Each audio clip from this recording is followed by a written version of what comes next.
My name is Marina Van Zeller. I am the host and executive producer of Trafficked, which is a show on National Geographic about black markets, illegal activities all around the world. Okay, did you have like a death wish? Like, Do I? so bold. Yeah. As executive producer of the show, Yeah. was it your idea to expose and put this kind of show? Yeah, I've been covering black markets almost my entire career as a journalist. It's what I've been passionate about. I think most people don't know, but almost half of the world's economy are these black and gray markets, and yet we know so little about them. So, there are whole organizations out there, networks devoted to analyzing every up and down of the legal economy, and yet the illegal economy that makes up so much of our lives, that has such an effect on our daily lives, nobody's out there exploring. So that I've made it sort of my life mission.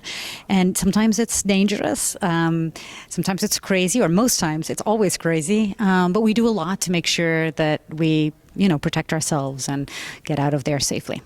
Yes, and I was just amazed at how they trust you, even though they have their mask and you guys do the voice thing. Yeah. But the fact that you're walking in there, Yeah. literally, and these guys have guns and Yeah. bodyguards, Yeah. and you're just right there, like live and direct. It's true, yeah. And when you had to put that mic on him, and you're like, Yeah. "Do you mind?" And he was like, "Oh no, That was your Jamaica episode, yeah. Yeah, it's the hardest part of my job is to getting people to trust us. We spend months, sometimes even years, knocking on doors, traveling halfway around the world to get people to say no to us, basically trying to get access to worlds that are incredibly secretive, that people usually don't want there to be, especially people and especially no cameras. But at the end of the day, I think the reason why people talk to us is threefold. I think one reason is because they want to boast. We give them an opportunity behind a mask with a disguised voice to talk about what they're so passionate about, and sometimes their families don't even know they do it. Second, I think there's a sense of impunity in many of these places of the world where they've never gotten in trouble with the law, so they really don't see a downside to speaking to a channel like National Geographic. And then the third reason, I think the most important reason, is that a very human characteristic that we all have of wanting to be understood, right? And I give them that opportunity. I always say to everyone, I'm not here to judge you. I'm here to try to understand. And I think that goes a long way, because even those that sort of live at the margins of our society are human beings, whether we like it or not.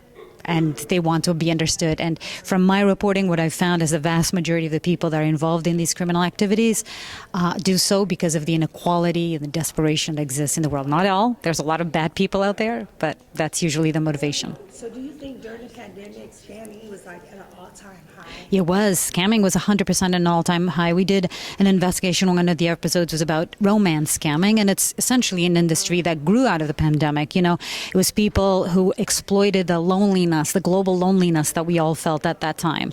And so it was easy. Everybody was meeting on Zooms online. Nobody was actually meeting face-to-face, and you had somebody who was lonely at home and somebody who was reaching out and saying, I'm this person, who wasn't their real identity, and they start a relationship. And it's very, very, very sad, which is why it's so important to make sure that you can fully, do your homework and fully trust the person you're talking to. Right. It seems like sometimes when you listen to the person who got scammed, especially with the romance, Yeah. that they almost know they're getting scammed. But the fact that Yeah. just the dating opportunity, It's true. I know. And they rather pay for it. It is true. It is. Maybe I need a new line of business. It is, I know, seriously. It is true. I think a lot of people, even the ones that are, the older senior citizens who are being scammed through these lottery scams, that they speak for months and months with people, they know they're being scammed in some situations, but they prefer to have somebody to talk to. And I think that says something really sort of sad about our society, that we allow this to happen to our senior citizens, right? This loneliness that we feel. And I think we also tend to victimize and blame the victim and think, oh, that would never happen to me. But some of the people we spoke that fell victim to these romance scams were very powerful, knowledgeable, smart women and men who fell for it. So it could really happen to all of us, to any of us. Right now, so many people don't want to go back to work. Yeah. So you're like, okay, their unemployment has stopped. Yeah. They're not getting money. Yeah. But it seems like, especially in Atlanta, Yeah. that I know. everybody out here, and sometimes when I'm traveling and Yeah. I look at people and they're living this lavish life, and Yeah. I'm like, what are they doing? There's just no way. There's Yeah. just no way. I know, it's so true. Also, there was so much disposable money during the pandemic. The government was giving away a lot of money, and rightfully so. It was helping a lot of families, but it was also very prone to scams and cyber piracy. We did an episode on identity theft where we saw people who used to deal in drugs and guns and now who found out that they could actually make a lot more money by exploiting the government funds that were being given during the pandemic. And now they have all this money that they're devoting to other illegal activities. So It seems like the scammers present information and get the money easier than people who have all their real identity and information. It's like they almost just want to get scammed. yeah, they all do. It's true. It's crazy, and particularly when it comes to data, realizing that our data nowadays, our information that's out there that is online, is more valuable than oil or gold or drugs. Everybody's trying to get a hold of our data, and so that they can sell it, so that they can use it, so they can steal our money.